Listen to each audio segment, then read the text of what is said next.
The bigger vision of, and I think Trevor and I can both share into this, but my vision for FinancialMD, why, I think people ask me the question, especially older advisors will ask me, why do you work with physicians? I hear they're a-holes, or I hear they're really difficult to work with, or God complex, or whatever, all these words. And that hasn't been my experience by and large.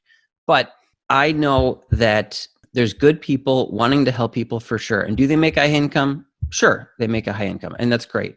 But what I have seen over the years is way too many physicians that are just working, putting their head down, coming home from work, living their life, doing whatever, and the income at the end of a year, they may have made $250,000, $300,000, and they've got nothing to show for it. Mm-hmm.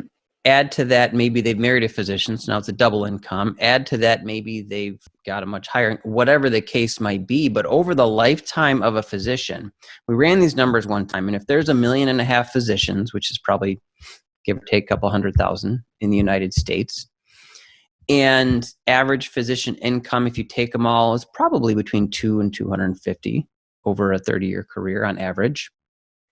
Multiply that times a 30-year career, you're talking in the low trillions of dollars that are at stake here. In my mind, that can do a lot of good, not only for the physician themselves, not only for their families, but then once we hit those checkpoints, I have this kind of checkpoint roadmap process that I take everyone through. Even in residency, it's step 1, complete this, then you can move on to step 2. And it kind of builds up like this.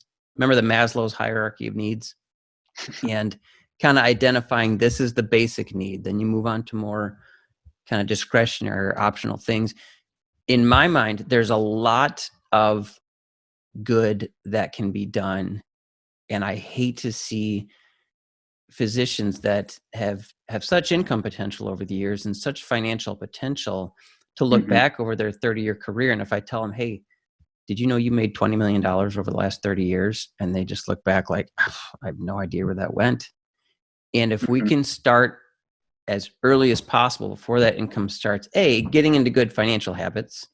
So money is not necessarily wasted or put into stupid things, or somebody talked them into this kind of policy or talked them into this or whatever. We try to prevent that. But also as they become an attending, to say, okay, do this to take care of yourself. Do this to take care of your family and those that are close to you and that mean a lot to you.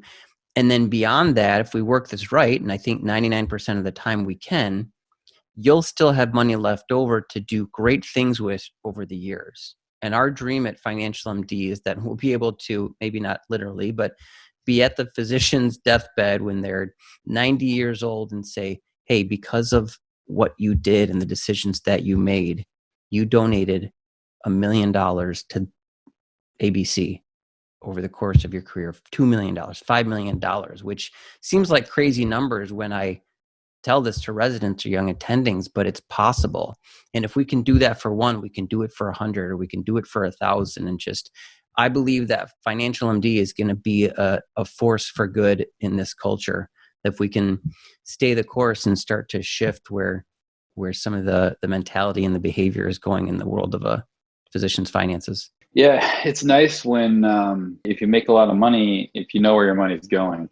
I mean, I think, pick an investment. You can argue over different types of investments. There's different opinions on automating things, or there's a ton of different investment opinions. But if you don't even know where your money's going, it doesn't even matter what you think is a good investment. It's like the ninth conversation. Any of those things is better than nothing, right? Like there's not a right or wrong there. It's like, at least do that. Right. And then we can talk about secondarily what to do within those things. Yeah, they're certainly not, unlike a pyramid. If you're kind of doing one of those things, it's helpful. It's better than doing none. But certainly, if you know where your money is going, which is not necessarily budgeting, I don't know if you're a big budget guy or not, but a lot of people start with budgeting as the core thing. Whether that's good or bad doesn't necessarily matter. But just if you generally know where your money goes, I haven't been a strict budget guy, but I can always tell you generally how much I spend on this or that, or where my money has gone. I spend it on purpose, even if I don't know where every single dollar is.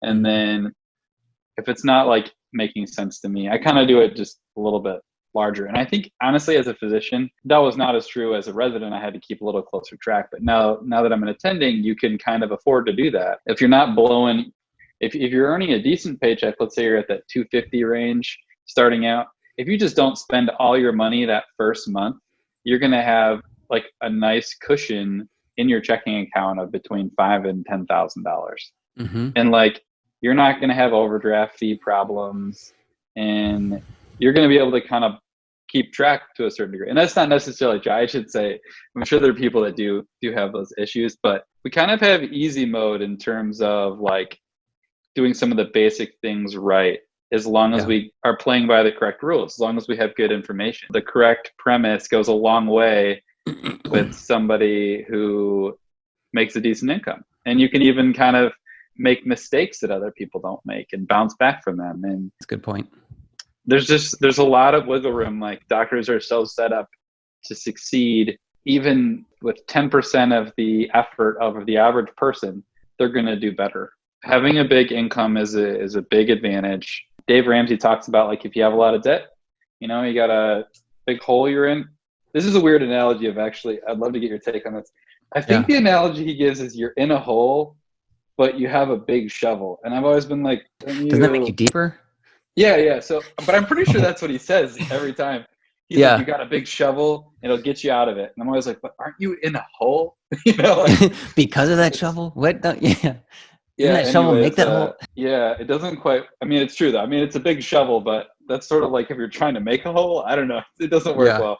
Yeah, we get. Anyways, those are just my quick thoughts. Like, now that I'm an attending, which I should say, I'm a board certified ophthalmologist. Those boards were tough. I'm glad they're over. And I've been out from residency for a couple of years. And it is like, I kind of wish I would have been a little less stressed in residency. I wish I would have just set up the things that you advised, and then not been like, oh, I need to make every little extra dollar, because the dollars come after. They really do come after. And just to enjoy the limited time you have in residency. But I mean, in a matter of 10 hours, probably less, an hour a week, over 10 weeks, you would have every single thing in your financial life like set. Oh yeah. And then you see it and you're like, I want to make money to like kind of get out of this. But you also have to live life outside the spreadsheet. And there's different stages. So as a resident, I wish I could, like, I'm always like stressing about this or that, because I'm a driven person. But I wish I could go back and tell myself, just chill, man. Just learn and just get your stuff in place. Just get your disability, and maybe try to fill out that Roth IRA if you can. Refinance those loans to save tens of thousands of dollars. That's the easy one. The sooner you do it, the more you save. You know what I mean? Like, you can't do it all at one time, but you can get a plan early, and then just slow. You just got to execute that plan real slow. That's totally true.